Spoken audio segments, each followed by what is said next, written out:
O protagonista, Vikir Van Baskerville, dedicou toda a sua vida ao seu pai e sua família. Foi falsamente acusado de conspirar com demônios e foi executado. Enquanto morria lentamente, ele jurou se vingar. Abrindo os olhos, ele percebe que está no berçário de quando era criança. O patriarca da família entra no berçário e manda seus funcionários levarem os bebês para o berço das espadas. O protagonista percebe que o patriarca Hugo está mais novo, e percebe que voltou para quando era criança. Vikir se lembra da vida que teve, que por ser um cão de caça, tinha que ser fiel à família, cometendo assassinato, espionagem, emboscadas e etc. Vikir só queria o reconhecimento da família. Neste mundo há 10 anos os portões do mundo demoníaco foram abertos, a humanidade conseguiu vencer contra os demônios, e a recompensa de Vikir foi a execução. O protagonista foi morto porque sabia demais. Agora que reencarnou, o protagonista busca vingança contra o patriarca Hugo. O protagonista lembra que vai ser mandado para o berço das espadas, e percebe que vai ser uma oportunidade para ficar mais forte. O berço das espadas é um labirinto onde os bebês são jogados e têm sua coragem testada enquanto vão na direção do rio Estige. O rio Estige é um lendário rio que deixa o corpo de uma criança tão resistente quanto aço, mas não são todas que têm esse benefício. Vikir é jogado no rio, e prende a respiração por 7 minutos, absorvendo o máximo possível de poder, até que ele perde a consciência e desmaia, com Hugo o salvando de se afogar. Hugo fica interessado no protagonista, percebendo que os dentes dele até cresceram neste tempo que ficou mergulhado no rio. Em sua consciência, Vikir jura afiar suas garras para poder se vingar de Hugo e destruir a família. Filho ilegítimo de Hugo Le Baskerville, Vikir Van Baskerville. Aos 8 anos ele era um gênio para o mundo, mas apenas um membro medíocre para sua família. Aos 20 anos, ele era o principal em missões de assassinatos, reconhecimento e subjugação. Aos 29 anos, ele foi restringido pelos talentos da família direta e percebeu suas limitações na esgrima. Com 30, o portão ligado ao mundo demoníaco se abriu, e demônios começaram a invadir. Com 35 anos, ele já havia matado muitos demônios. Aos 39 anos, a Grande Guerra entre os mundos acabou com a vitória dos humanos, e aos 40 anos, foi recompensado por sua lealdade com um cão de caça, e sua recompensa foi falsas acusações, calúnias e sua sentença de morte. Acordando no berço, Vikir percebe que passou no teste do rio Estige. Vikir percebe uma empregada colocando uma caixa suspeita no seu berço. Quando a caixa se abre, sai 2 mambas sangrentas, percebendo que colocaram a cobra para reduzir o número de competidores na linhagem. Vikir pega as 2 cobras na mão, e amaldiçoa sua família enquanto mata as cobras. No dia seguinte, as pessoas da casa Baskerville se aterrorizaram com a cena de um bebê dormindo pacificamente encharcado de sangue das serpentes venenosas. Todas as babás que trabalharam nesse dia foram mortas, e não sabe o motivo das cobras mortas no berço. Apenas Vikir sabia. Se passando 8 anos, Vikir estava numa aula aprendendo a como manusear espadas e imbuir mana a elas. Enquanto Vikir estava preso em pensamentos sobre recuperar seus poderes de sua vida passada e quantos anos levaria para matar Hugo. O professor o percebe e fica contemplando a força e o talento de Vikir, por ter ficado por 7 minutos no rio Estige. Ele tinha uma enorme diferença de força das outras crianças. Após as aulas, os 3 irmãos Le Baskerville estavam praticando bullying com Vikir.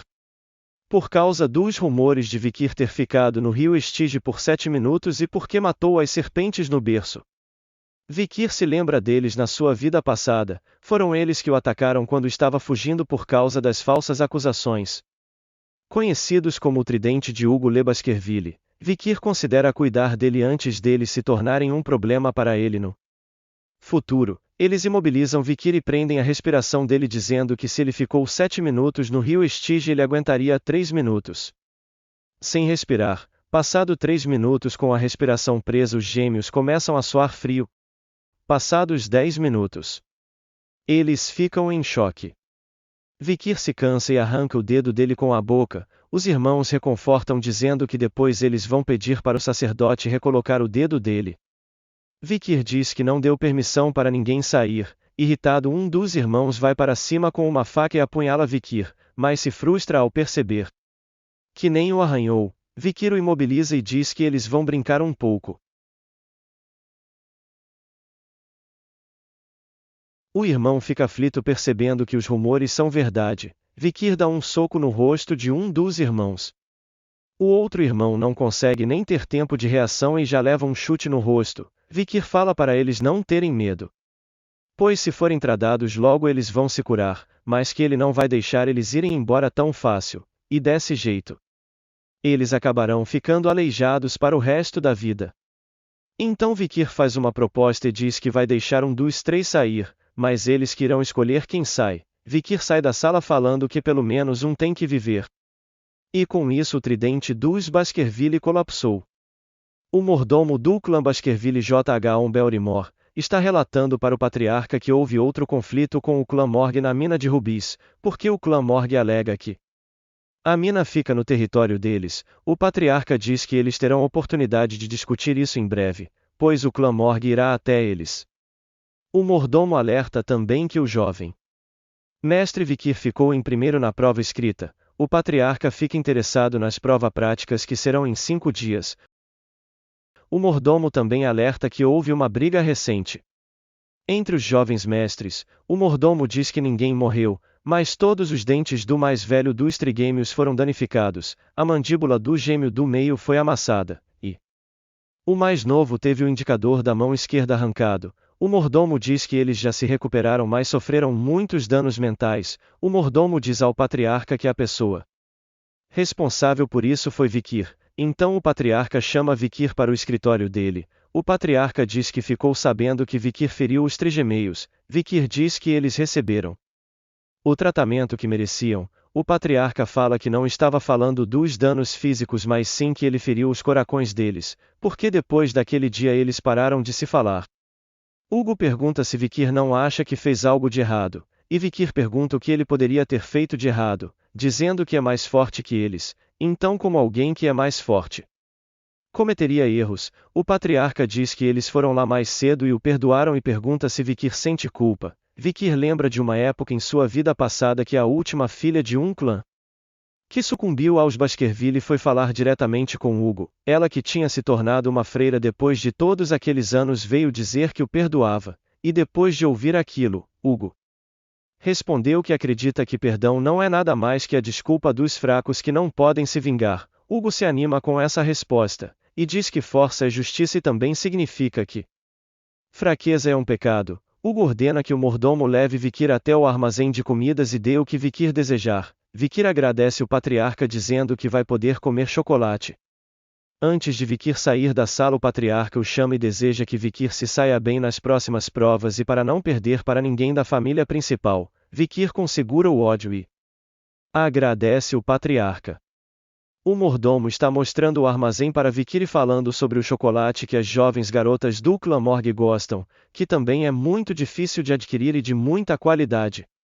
Vikir responde dizendo que não precisa de nada processado e que apenas quer sementes de cacau. Um dos cozinheiros apresenta as sementes sangrentas, que são um tipo de semente de cacau que tem um sabor bem forte e que cada grão é o bastante para fazer 100 litros de chocolate. O mordomo fica impressionado pensando que Vikir ama muito o sabor de chocolate por estar comendo aqueles grãos puros e amargos. O cozinheiro pergunta se Vikir que processem os grãos e Vikir diz que pode levar assim mesmo. Vikir não queria os chocolates para comê-los. O propósito desses grãos se revelaria em breve na prova prática que aconteceria em 5 dias.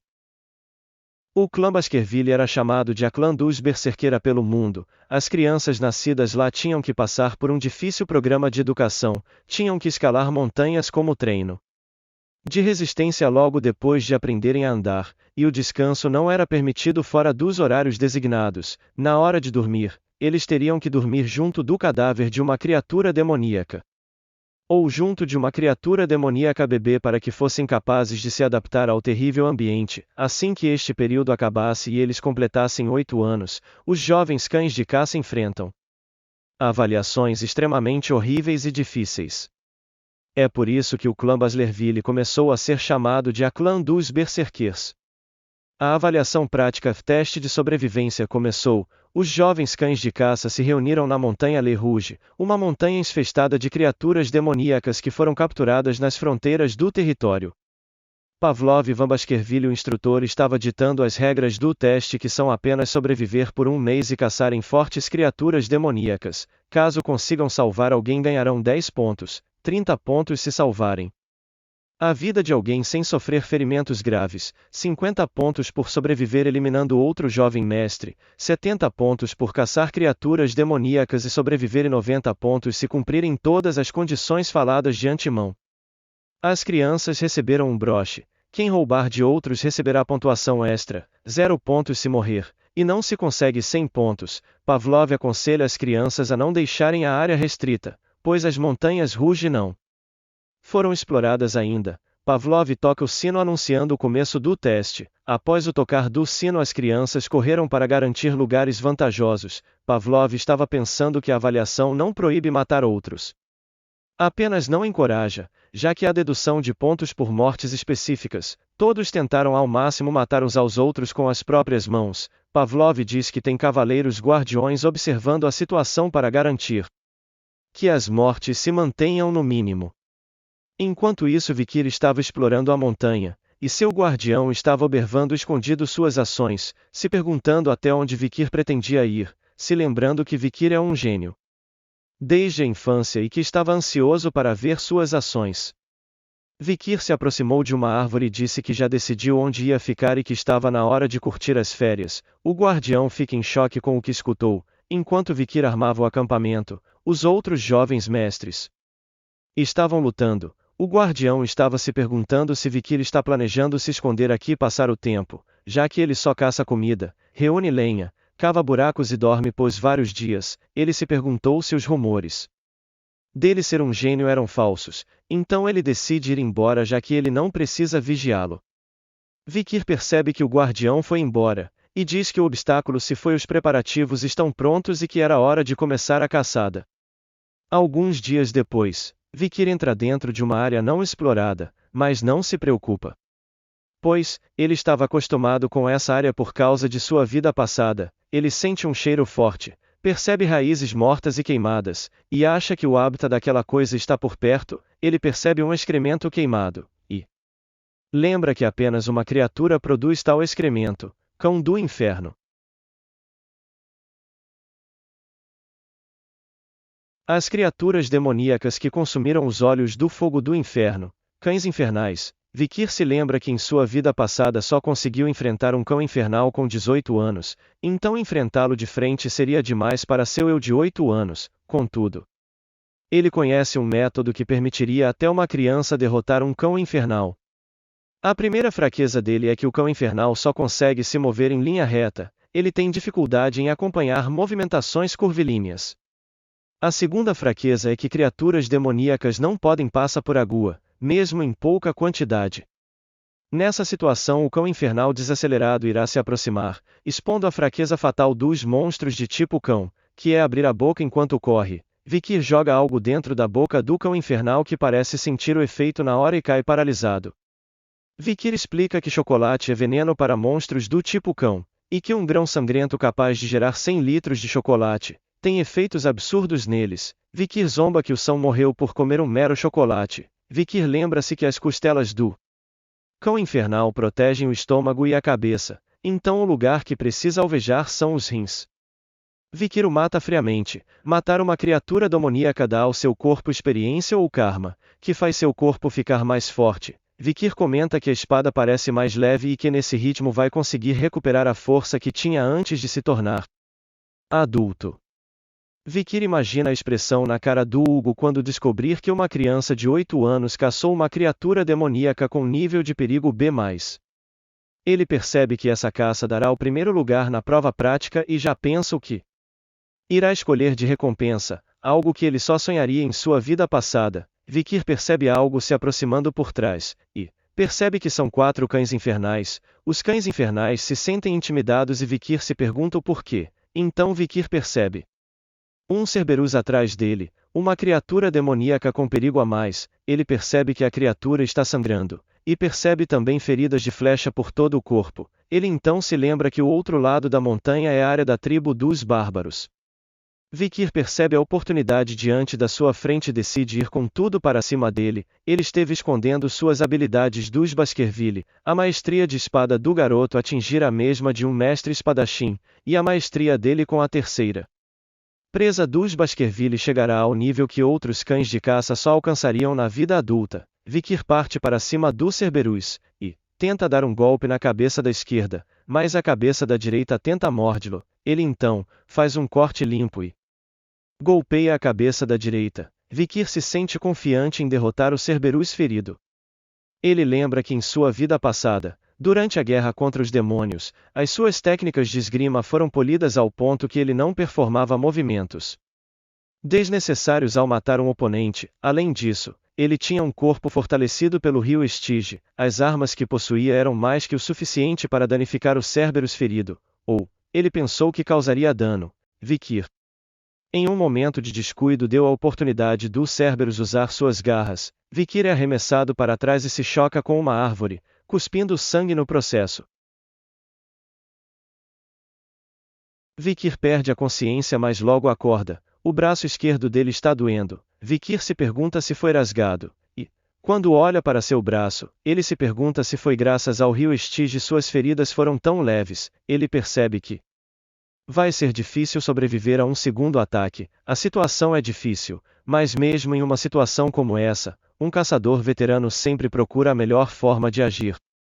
A estratégia que Vikir conseguiu pensar foi recuar por enquanto, se lembrando que se o Cerberus não estivesse ferido ele já estaria rasgado em 1000 pedaços. Vikir pula por cima de uma cerca de metal, para chegar naquele lugar que preparou. Vikir se pergunta onde ficava o lugar que ele tinha preparado, até que, finalmente encontra. Ele estava quase chegando, pensando consigo mesmo que faltava só mais um pouco.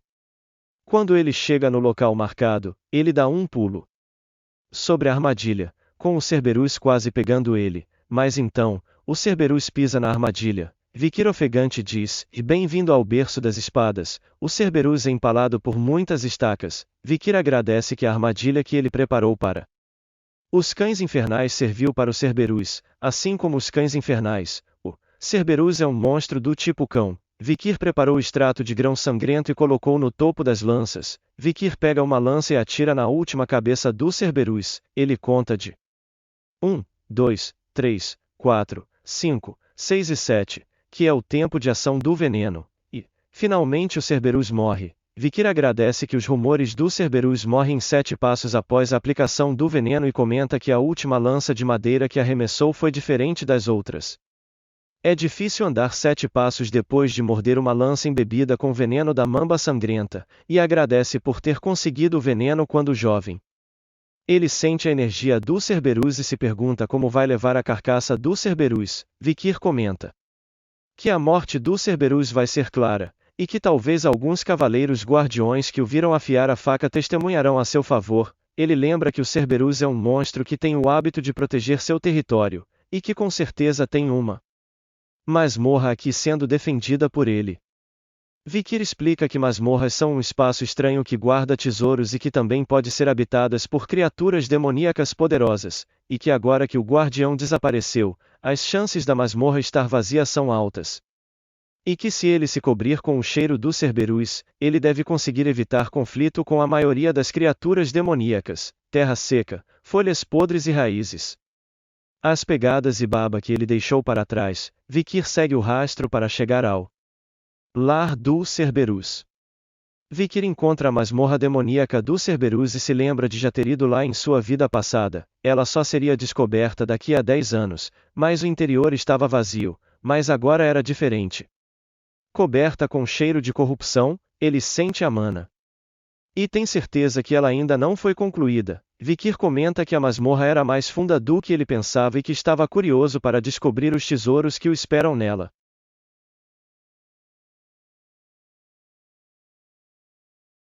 Entrando na caverna, Vikir percebe veias de minerais de rubi nesta área, e supõe que deve estar conectado com a montanha da presa vermelha, um ramo da montanha Le Rouge.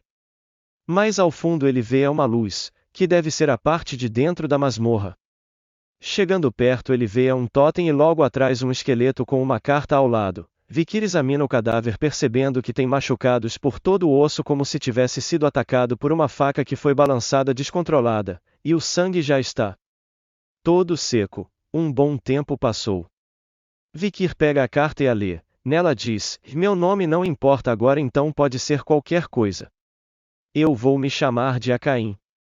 Eu não vejo motivos para manchar este puro papel branco com meu nome real. Vikir percebe que a caligrafia foi passada pelo clã Baskerville por gerações, e supõe que ele também era um Baskerville. Eu estou escrevendo isso porque eu desejo que as pessoas que vierem depois de mim não cometam o mesmo erro. As lendas da minha família dizem que este lugar é uma masmorra ancestral. E meu irmão mais novo, Abel, decidiu vir até ela. Nós superamos inúmeros julgamentos enquanto atacamos a masmorra, matamos miríades de monstros e chegamos até esta câmara de pedra, e nos deparamos com o enigma final daqui. Este enigma nos prendeu aqui por muito tempo, e por um total de 3 anos. Vikir comenta que eles devem ter desejado os tesouros lá dentro intensamente para aguentar 3 anos, e continua dizendo que se é chamado de enigma final deve estar em algum lugar dentro da câmara de pedra. Vikir olha para o totem e se pergunta se ele faz parte do enigma. No totem está escrito: o que entrou era um, mas dentro se tornaram 2, mas apenas um deles pode sair.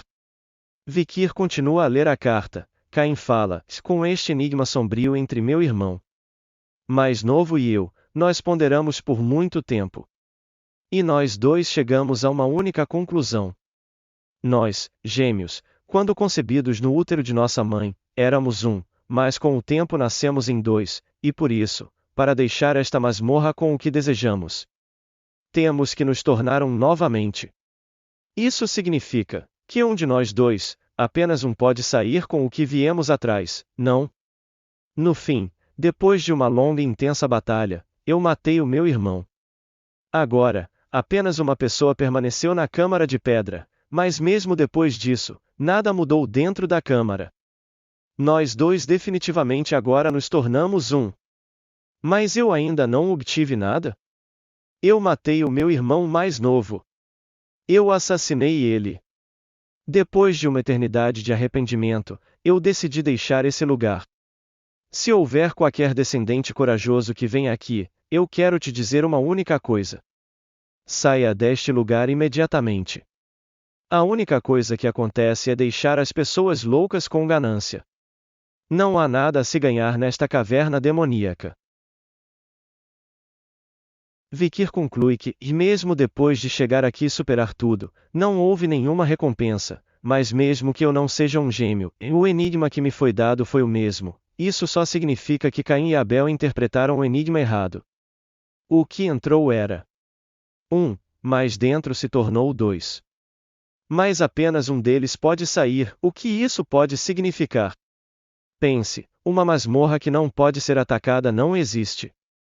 Vikir percebe algo no esqueleto, e então descobre a resposta do enigma e diz que Caim e Abel eram irmãos bem azarados, porque eram os dois, eles ficaram presos em seus preconceitos e foram incapazes de resolver este enigma. A escuridão do túnel contrasta com a luz da câmara de pedra. A resposta para esse enigma é a própria masmorra. Quando entramos éramos um com a escuridão, mas no momento que alcançamos a luz da câmara de pedra, nós nos tornamos 2 por causa da luz do rubi. Então, se tudo se tornar escuro novamente. Com isso Vikir quebra a pedra de rubi com um soco e diz que o estágio da câmara de pedra será desbloqueado. A resposta é a minha sombra. Os restos do rubi caem no chão e levitam revelando uma espada no altar. Vikir se pergunta se esta é a relíquia da caverna demoníaca. No altar da espada está escrito que apenas a linhagem do clã Baskerville pode desembainhar Beelzebub. Vikir fica em choque, lembrando de uma ilustração em um livro de mitologia durante sua juventude da vida passada. A mosca da gula Beelzebub. Nos mitos ancestrais dos demônios sem precedentes que invadiram o continente, haviam 7 calamidades. As constelações demoníacas. Para conseguir parar as 7 calamidades, cada um dos líderes dos 7 grandes clãs entraram no campo de batalha e enfrentaram as constelações demoníacas. Naquela época, aquele que o líder do clã Baskerville enfrentou foi a mosca da gula, Beelzebub. E assim, os restos subjugados de Beelzebub foram selados no território Baskerville, e a energia demoníaca que Beelzebub disparou causou que os monstros se reunissem, ou pelo menos foi assim que a lenda dizia, mas ninguém na atualidade acredita nisso. Vikir diz que contudo, aquela lenda na verdade era real, e no futuro, esta espada cairá nas mãos dos demônios, e trará a morte para incontáveis humanos no campo de batalha. Vikir conclui que nesta vida isso não irá mais acontecer, afinal a lâmina será a dele. Ele puxa a lâmina do altar e ela começa a entrar em seu braço, se fundindo com seu corpo. Vikir se pergunta o quão mais forte ele pode se tornar nesta vida. Vikir se sente tonto por um momento, e cai de joelhos. Ele se pergunta se é tontura, mas percebe que é fome. Ele entende que a espada está pedindo alguma coisa para comer. Ele deixa a masmorra lentamente, sentindo um apetite monstruoso que faz seu estômago parecer estar sendo rasgado. Ele também percebe que seu olfato está mais sensível que o normal por causa da fome, e sente um cheiro delicioso. A espada o leva a algum lugar. Vikir percebe que a espada o levou para o cadáver do cão infernal que ele matou antes, e a espada Beelzebub está absorvendo o sangue dele, e parece que o estômago de Vikir está um pouco melhor. Vikir se pergunta se as árvores secas e a terra morta no Monte Le Rouge Lenoir foram causadas pela fome do Beelzebub, e se pergunta quanta comida ele terá que dar para saciar a espada. A Ezoada faz um barulho, e mostra os status da espada e sua habilidade única, a mosca gulosa Beelzebub, com um espaço com a habilidade hemorragia de cão infernal, B+, e mais 2 espaços vazios de habilidades. Ele percebe que esta é a habilidade única da espada. Lembrando do passado, era sabido que ela tinha a capacidade de tomar as anilidades dos oponentes para si. Ela podia praticamente absorver um número infinito de habilidades, e aqueles que tinham suas habilidades absorvidas acabavam destruídos. Vikir acha que 3 é o máximo de habilidades que pode absorver por ele ser um cadáver. Ele olha a habilidade do cão infernal, que faz até o menor dos arranhões expelir uma quantidade absurda de sangue. Subitamente ele lembra que se pode roubar habilidades. Ele olha para o corpo do Cerberus, e a espada acorda e começa a chupar o sangue do demônio. Vikir comenta que vai ser difícil explicar depois que acharem o cadáver, se ele estiver muito danificado. Ele dá uma batida na espada mandando ela parar. Quando ela para, Vikir percebe que conseguiu mais 2 habilidades, no espaço 1, incinerar do Cerberus de rank A+, espaço 2, hemorragia de cão infernal de rank B+, e espaço 3. Regeneração acelerada do rato norvegicus de rank F. Vikir percebe a habilidade regeneração acelerada e percebe que a espada também comeu o cadáver do rato escondido embaixo do Cerberus. Vikir comenta que terminou de preparar a criatura demoníaca para a prova prática, e se pergunta se já pode relaxar. Após um tempo, os jovens cães de caça dos Baskerville retornaram depois de terminarem a prova prática. A avaliação foi logo em seguida. Os cadáveres das criaturas demoníacas que os jovens cães de caça haviam pegado, foram transformadas em escudos, espadas, colares e etc. Depois disso, os itens foram devolvidos aos garotos como espólios deles, e um dos cadáveres trazido por uma das crianças chocou todos os Baskervilles presentes. O patriarca Hugo pergunta ao mordomo quem pegou isso. O mordomo responde que foi o jovem Vikir Van Baskerville de 8 anos, que acidentalmente entrou na área inexplorada durante o exame, e caçou um Cerberus, um monstro de rank de perigo a mais. Hugo pergunta se é o mesmo Cerberus que é uma criatura demoníaca de alto nível que os cavaleiros guardiões têm dificuldade de enfrentar. O mordomo avisa que foi informado que o Cerberus havia sido ferido pela tribo dos bárbaros e também envenenado. Hugo pergunta que tipo de veneno é forte o bastante para derrubar um Cerberus e pergunta onde ele conseguiu isso. O mordomo alerta que nada disso está no registro de caça, e conta que havia perguntado a Vikir, mas ele voltou ao dormitório, dizendo que estava cansado. Hugo fala que Vikir é um pirralho esperto, e diz que conhecimento é poder e poder representa o seu valor. O mordomo diz que ficou extremamente surpreso, ao pensar que um talento como esse surgiu de um Van e não de um Laoule, e Hugo diz que é diferente dos patriarcas antigos, e que não liga para linhagens ao criar cães de caça, e que não liga se forem filhos de uma nobre ou de uma prostituta, e que só importa o talento e determinação deles. Hugo pede para chamar Vikir.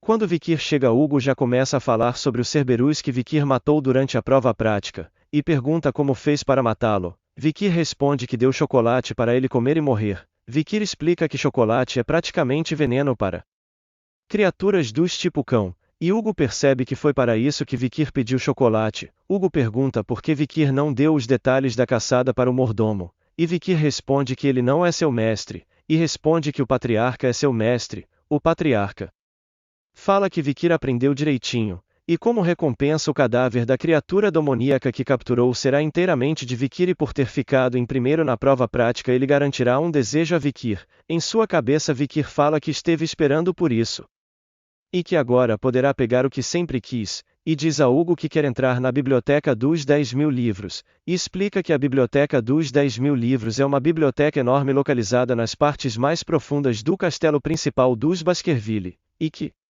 a biblioteca é uma das maiores do Império. Hugo pergunta a Vikir se ele sabe que só o patriarca, o vice-patriarca e os membros da casa principal podem entrar lá. Vikir diz que se algo não é permitido ele vai desistir, e pensa consigo mesmo que vai entrar lá escondido. O patriarca diz que Vikir pode entrar e Vikir fica surpreso. Hugo fala a Vikir que nas partes mais fundas da biblioteca tem a esgrima Baskerville sexta presa que fica localizada na sexta área restrita e quer que Vikir o leia.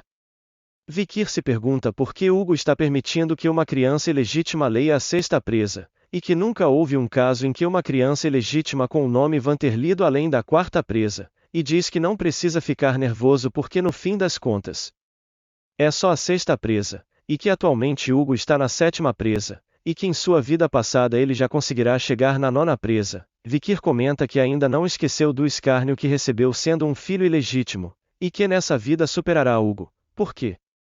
Conseguirá a escritura da esgrima que contém a verdadeira essência pura dos Baskerville. Ela só foi descoberta no futuro da vida passada de Vikir, pelo primeiro patriarca dos Baskerville que matou as 7 calamidades, e diz que Hugo Le Baskerville entregará ela nas mãos de Vikir, e que Hugo nem saberá o verdadeiro valor do que está entregando a Vikir.